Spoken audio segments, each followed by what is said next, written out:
Safe होंगे। आज का जो टॉपिक आपके साथ शेयर करने जा रहा हूं वो nucleic acid as a genetic material से रिलेटेड परफॉर्म किया गया दूसरा एक्सपेरिमेंट है। पहला एक्सपेरिमेंट था ट्रांसफॉर्मेशन एक्सपेरिमेंट, जो ग्रिफिथ ने स्ट्रेप्टोकोकस निमोनिया की हेल्प से माइस में परफॉर्म किया था। आज का जो सेकेंड एक्सपेरिमेंट है nucleic acid as genetic material, ये प्रूफ करने के लिए, और उस एक्सपेरिमेंट को कहा जाता है हर्शे एंड चेज एक्सपेरिमेंट या T2 बैक्टीरियोफेज एक्सपेरिमेंट। तो सबसे पहले इसका आज के टॉपिक का नाम यहां मेंशन करता हूं आपके लिए, that is nucleic acid as genetic material.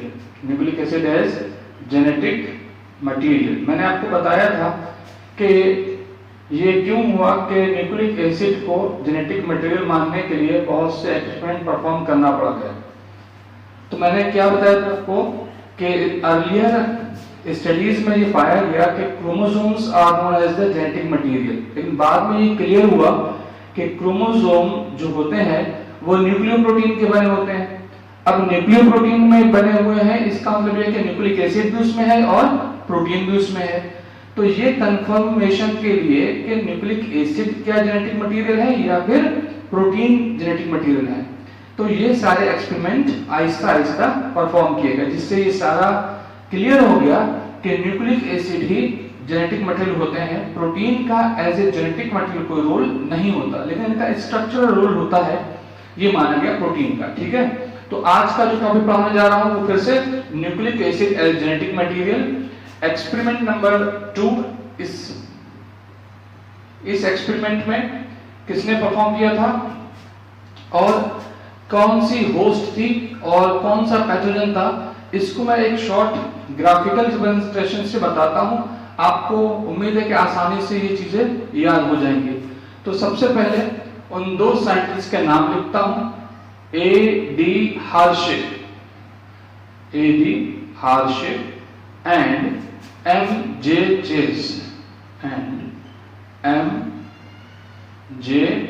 Chase. ठीक है ना, M.J. चेज। इनका ईयर था 1952। इन्होंने ये एक्सपेरिमेंट परफॉर्म किया था। सेकेंड एक्सपेरिमेंट किससे रिलेटेड था? Nucleic acid as genetic material. इन्हें ये प्रूफ करना था कि डीएनए जो है वो न्यूक्लिक एसिड जो है डीएनए वो जेनेटिक मटेरियल है और प्रोटीन का एज जेनेटिक मटेरियल कोई रोल नहीं होता। तो देखिए अब किस तरीके से परफॉर्म किया। इन्होंने सबसे पहले जो होस्ट सिलेक्ट करी थी, होस्ट सेल कौन सा था इनका? आपने नाम सुना होगा एस्चेरिचिया कोलाई, यानी ये एक बैक्टीरिया है। ठीक है, बैक्टीरिया समझते रहिएगा और ध्यान से सुनिएगा लेक्चर को। इस बैक्टीरिया का जो पैथोजन था, पैथोजन यानी डिजीज कॉजिंग ऑर्गेनिज्म, वो था T2 बैक्टीरियोफेज। T2 bacteriophage. अब आपको ये मालूम होना चाहिए कि बैक्टीरियोफेज क्या होते हैं। बैक्टीरियोफेज वो वायरसेस होते हैं जो बैक्टीरियल सेल के अंदर इंफेक्शन कॉज कर सकते हैं, यानी बैक्टीरिया के अंदर इंफेक्शन या डिजीज कॉज करने वाले जो वायरसेस होते हैं उन्हें हम लोग बोलते हैं बैक्टीरियोफेज, या शॉर्ट में बोल देते हैं फेज पार्टिकल्स। ठीक है, तो देखिए हर्शे एंड चेज ने अपने एक्सपेरिमेंट जो परफॉर्म किया था वो ई कोलाई बैक्टीरिया जो होस्ट माना था और T2 बैक्टीरियोफेज जो पैथोजन था, इसको लेकर एक एक्सपेरिमेंट डिजाइन किया। उस एक्सपेरिमेंट के बेस पर उन्होंने कुछ रिजल्ट्स और उसके कुछ कंक्लूजन्स निकाले, जिससे उन्होंने बाद में फाइनली ये प्रूव कर दिया कि डीएनए एक जेनेटिक मटेरियल होता है। किस तरीके से वो एक्सपेरिमेंट परफॉर्म किया गया था, आपने बहुत सी डिफरेंट टाइप की थ्योरीज पढ़ी होंगी, उससे रिलेटेड बैक्टीरियोफेज के अलग अलग आपने स्ट्रक्चर्स देखे होंगे, बैक्टीरियोफेज का स्ट्रक्चर कैसा होता है, कैसे ये इन्फेक्शन कॉज करते हैं बैक्टीरियल सेल्स में, और किस तरीके से ये आगे की अपने नई प्रोजेनिस का फॉर्मेशन करते हैं। तो अभी बताऊंगा आपको बैक्टीरियोफेज का स्ट्रक्चर के बारे में थोड़ा बहुत बताऊंगा आपको जरूर। तो सबसे पहले एक्सपेरिमेंट की बात करते हैं। एक्सपेरिमेंट के लिए इन्होंने, अगर आपसे पूछे why they selected T2 bacteriophage, यानी उन्होंने T2 बैक्टीरियोफेज को ही क्यों सिलेक्ट करा था, तो जैसे कि पूछा जाता है why the Mendel select the pea plant for his hybridisation experiment, ऐसे ही हो सकता है आपसे पूछ ले कि T2 बैक्टीरियोफेज को क्यों सिलेक्ट करा गया था। तो आप बता सकते हैं कि they have simple structure and chemical composition as well as high rate of multiplication. उनका मल्टीप्लिकेशन रेट बहुत हाई होता, बहुत तेजी से मल्टीप्लाई करते हैं। ये वजह थी क्योंकि इन्होंने अपने एक्सपेरिमेंट के लिए इसको सिलेक्ट कर लिया। ठीक है, आप ये बता सकते हैं। अब किस तरीके से उन्होंने पूरी उसकी प्रोग्रामिंग या प्रिपरेशन करी थी, किस तरीके से उन्होंने ये स्टार्ट किया था। ये माना जाता है कि बैक्टीरियोफेज जो वायरस है उसका अंदर लगभग 50% डीएनए यानी डीऑक्सीराइबोन्यूक्लिक एसिड प्रेजेंट होता है और 50% वो प्रोटीन कोड का बना होता है। तो ये माना जाता था, उसी को लेके उन्होंने अपने एक्सपेरिमेंट को डिजाइन किया। किस तरीके से डिजाइन किया था, देखिए सबसे पहले उन्होंने दे मेंटेन 2 टाइप्स ऑफ मीडिया, यानी उन्होंने 2 तरह के कल्चर मीडिया मेंटेन करे। दे maintain 2 types of culture medium. Culture medium काहे के लिए मेंटेन करे कि इसके अंदर अपने हिसाब से बैक्टीरिया यानी ई कोलाई को ग्रो कराया जा सके। ठीक है, इस बेस पे इन्होंने 2 तरह के कल्चर मीडिया जो है वो मेंटेन करे, जिसमें एक था radio active phosphorus, radio phosphorus. ठीक है, और दूसरा क्या था, रेडियो एक्टिव सल्फर। ये 2 मीडियम बना दे इन्होंने, और इन दोनों मीडियम्स के अंदर रेडियोएक्टिव सल्फर में और रेडियोएक्टिव फास्फोरस में इन्होंने कल्चर किसे करा, इन्होंने कल्चर करा ई कोलाई बैक्टीरियल सेल को। ठीक है, इसी में लिख देता हूं, रेडियोएक्टिव फास्फोरस का जो इसको लेबल किया था P32O4 और S35O4, इससे इसको लेबल किया था। ठीक है, तो ये 2 तरह के इन्होंने सबसे पहले कल्चर मीडिया जो थे वो मेंटेन करे। अब इन कल्चर मीडियम के अंदर इन्होंने जो है वो ग्रो कराया किसको, दे ग्रो ई कोलाई। ठीक है, अब इससे क्या मिला इनको, ई कोलाई 2 तरह के जो हैं वो होस्ट सेल्स इनको ऑब्टेन हुए, जिसमें से एक था रेडियो एक्टिव फास्फोरस। ठीक है, फास्फोरस ई कोलाई, और दूसरा था radio active sulphur E coli, sulphur E coli, stereo coli. ठीक, तो ये 2 तरह के इन्हें होस्ट सेल्स ऑब्टेन हो गए। जब ये 2 तरह के होस्ट सेल्स ऑब्टेन हो गए, इन्होंने फिर क्या करा, इन दोनों होस्ट सेल्स के अंदर इन्फेक्शन कॉज कराया। काहे का इन्फेक्शन कराया, T2 बैक्टीरियोफेज का, T2 बैक्टीरियोफेज का इन्फेक्शन कराया इसमें। ठीक है, जब T2 बैक्टीरियोफेज का इसमें इन्फेक्शन कराया तो इससे 2 तरह के प्रोजेनीज इन्होंने ऑब्टेन करे। ठीक है, यहां लिख देता हूं 2 टाइप्स ऑफ प्रोजेनीज। प्रोजेनीज कहते हैं नेक्स्ट जनरेशन को, प्रोजेनीज ऑफ T2। ठीक है, 2 तरह के जो ऑब्टेन करे, उसमें से दोनों को अलग अलग इन्होंने बाद में सेंट्रीफ्यूज करके अलग अलग कर दिया था। एक इसमें था phosphorus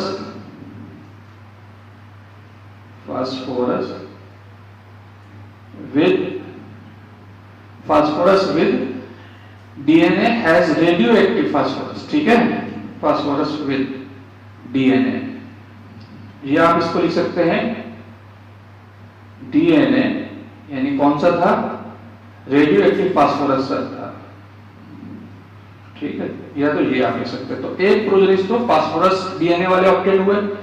on the other hand दूसरे जो प्रोजेनिस थे वो कौन से वाले ऑब्टेन हुए थे, यानी प्रोटीनेशियस थे, वो सल्फर रिच थे, ठीक है। तो यहां थे दूसरे प्रोजेनिस थे सल्फर विद प्रोटीन,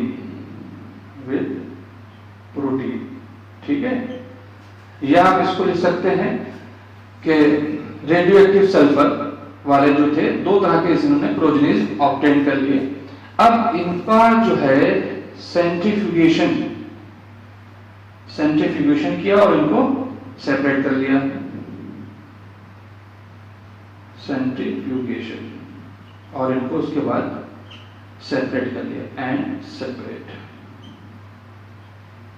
ठीक। सेंट्रीफ्यूगेशन के बाद जब इन्होंने सेपरेट करा तो फिर से इसे फ्रेश होस्ट में अप्लाई किया गया। फ्रेश होस्ट यानी ई कोलाई की नॉन रेडियो एक्टिव जो होस्ट थी उसके अंदर ये सोल्यूशन अप्लाई करा गया अलग, और इसको अलग अप्लाई करा गया। तो क्या ऑब्टेन हुआ, तो उससे रिजल्ट इनका ये निकला था। ये पूरा एक्सपेरिमेंट बहुत शॉर्ट समरी के तौर में मैंने आपको बताया है किस तरीके से सेंट्रीफ्यूज करा, उसके बाद इसको ब्लेंड करा एक मिक्सचर की फॉर्म में, और ये दोनों को अलग अलग ई कोलाई यानी फ्रेश ई कोलाई सेल्स में जो है वो ट्राई करा या अप्लाई करा। अप्लाई करने के लिए क्या पाया कि जिस सेल के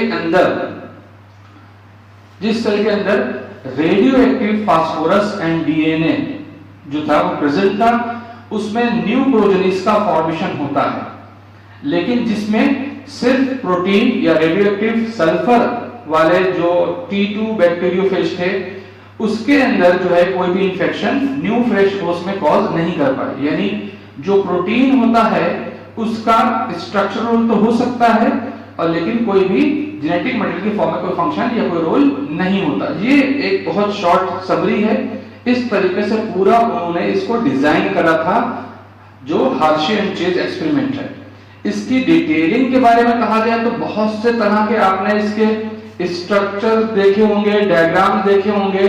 बैक्टीरियोफेज के बारे में आपको बता दूं कि बैक्टीरियोफेज का अगर आप स्ट्रक्चर देखें तो बेसिकली इसमें 3 पार्ट्स दिए होते हैं, किसी किसी बुक्स में 2 ही पार्ट्स दिए होते हैं, कंसीडर किए जाते हैं। इसमें जो अपर हेक्सागोनल पार्ट होता है दैट इज कॉल्ड हेड और नेक के बीच में जो पोर्शन होता है, या हेड और टेल के बीच में जो पोर्शन होता है उसको नेक बोल देते हैं, और या कॉलर बोलते हैं उसको। नीचे वाले हिस्से में टेल फाइबर्स होते हैं। जनरली टेल फाइबर्स का नंबर 6 होता है, ठीक है। इसके अंदर ये डीएनए मॉलिक्यूल प्रेजेंट होता है। ये डीएनए होगा, ये प्रोटीन, ठीक है। ये इसके टेल फाइबर्स हैं। स्ट्रक्चर्स इसके आप अलग अलग बना सकते हैं। इस पोर्शन को जनरली नेक बोल देते हैं, ठीक है। ये वाला जो पोर्शन है ये भी प्रोटीन कोट होता है, प्रोटीन की कवरिंग है। अंदर जो है ये पूरा डीएनए मॉलिक्यूल है। तो होता क्या है कि जब कोई बैक्टीरियल सेल, सपोज दैट ये एक बैक्टीरियल सेल है, इन्होंने अपने एक्सपेरिमेंट से ये परफॉर्म करा कि T2 बैक्टीरियोफेज पार्टिकल्स जब किसी होस्ट सेल से अटैच होते हैं तो सिर्फ उसका डीएनए इंटर हो जाता है, ठीक है। डीएनए जो मॉलिक्यूल होता है वो इंटर होता है, जबकि जो प्रोटीन होता है वो बैक्टीरियल सेल के आउटसाइड ही एब्जॉर्ब हो जाता है। यानी ये प्रोटीन बैक्टीरियल सेल के अंदर इंटर नहीं होता। यानी कहा जाए कि वायरस का सिर्फ डीएनए ही, बैक्टीरियोफेज वायरस का डीएनए ही बैक्टीरियल सेल के अंदर जाके न्यू जनरेशन का फॉर्मेशन करता है, और जबकि प्रोटीन जो है वो बाहर या इसकी सेल वॉल में जाके डिसॉल्व हो जाता है। तो इन सारे एक्सपेरिमेंट के बेस पर ये रिजल्ट या ये कंक्लूजन निकाला गया कि डीएनए एक जेनेटिक मटेरियल होता है और उसमें ही मल्टीप्लिकेशन की प्रोसेस या पावर होती है, जबकि प्रोटीन का एज ए जेनेटिक मटेरियल कोई रोल नहीं होता। तो हर्शे एंड चेज एक्सपेरिमेंट की थ्योरी बहुत ज्यादा है, लेंथी है। अगर आप इस तरीके से शॉर्ट में इसको ग्राफिकल रिप्रेजेंटेशन की फॉर्म में पढ़ना चाहते हैं तो पढ़ सकते हैं। फिर से बता दूं, हर्शे एंड चेज ने ये एक्सपेरिमेंट 1952 में परफॉर्म किया था। इन्होंने होस्ट सेल इकोलाई बैक्टीरिया को माना था। उसका पैथोजन T2 बैक्टीरियोफेज था, जो हेक्सागोनल हेड वाला होता है। हेक्सागोनल हेड में इसके डीएनए होता है, बाहर जो हेक्सागोनल हेड होता है वो प्रोटीन का बना होता है। जिस तरीके से इन्फेक्शन कॉज करता है वो जनरल स्ट्रक्चर ये मैंने बता दिया आपको कि ये आउटर सेल वॉल से टेल फाइबर हेल्प से अटैच होता है और अटैचमेंट के बाद इसका डीएनए जो होता है वो होस्ट सेल यानी बैक्टीरियल सेल या यूं कहा जाए ई कोलाई में इंटर हो जाता है। ई कोलाई में इंटर हो जाने के बाद इसके अंदर मल्टीप्लिकेशन स्टार्ट होता है और जिससे ये प्रूव हो गया कि डीएनए ही जेनेटिक मटेरियल है। अब इसको देखिए कैसे परफॉर्म किया गया था। वो ये है कि 2 टाइप के सबसे पहले कल्चर मीडियम्स तैयार करे थे। इन कल्चर मीडियम के अंदर इन्होंने 2 तरह के ई कोलाई को ग्रो करा दिया, जिसमें से एक था रेडियोएक्टिव फास्फोरस और दूसरा था radioactive sulphur E coli bacteria. फिर इसके बैक्टीरिया के अंदर इन्होंने इन्फेक्शन कॉज कराया। T2 बैक्टीरियोफेज का इन्फेक्शन से क्या हुआ कि जब इन्फेक्शन हुआ तो 2 तरह के इन्फेक्टेड प्रोजेनीज डेवलप हो गए। जो इन्फेक्टेड प्रोजेनीज डेवलप हुए उनमें से एक था डीएनए जो रेडियोएक्टिव फास्फोरस द्वारा लेबल्ड था, जबकि दूसरा था वो रेडियोएक्टिव सल्फर द्वारा जो था वो लेबल्ड था। अब कहा जाता है कि डीएनए में फास्फोरस क्यों अटैच हो गया, तो ये माना जाता है कि DNA is phosphorus based compound. ये डीएनए के साथ फास्फोरस या अगर सिंगल भी फास्फोरस पाया गया होगा तो उससे ये क्लियर हुआ या कंक्लूजन निकाला गया कि ये डीएनए ही लेबल किया गया है रेडियोएक्टिव फास्फोरस से। तो इसलिए सिर्फ डीएनए ही जेनेटिक मटेरियल का फंक्शन परफॉर्म कर रहा है बैक्टीरियोफेज में भी, और जबकि प्रोटीन का स्ट्रक्चरल रोल हो सकता है, प्रोटीन आउटर सेल वॉल में ही एब्जॉर्ब हो जाती है। तो इस तरीके से आप हर्शे एंड चेज एक्सपेरिमेंट को ध्यान से आप ग्राफिकल रिप्रेजेंटेशन से पढ़ सकते हैं। इसका ग्राफिकल रिप्रेजेंटेशन जो होता है वो इजी है, मैंने बहुत इजी वे में बताया था। उम्मीद है कि आज का क्लास आपको बहुत इंटरेस्टिंग लगा होगा। अपना ध्यान रखिएगा। अगला जो एक्सपेरिमेंट है जो बचा है RNA as a genetic material, जो आपने पढ़ा है कि TMV2 वैक्यूम वायरस के हेल्प से फ्रैंकलिन ने करा था, एक्सपेरिमेंट परफॉर्म किया था, उसके बारे में अगली क्लास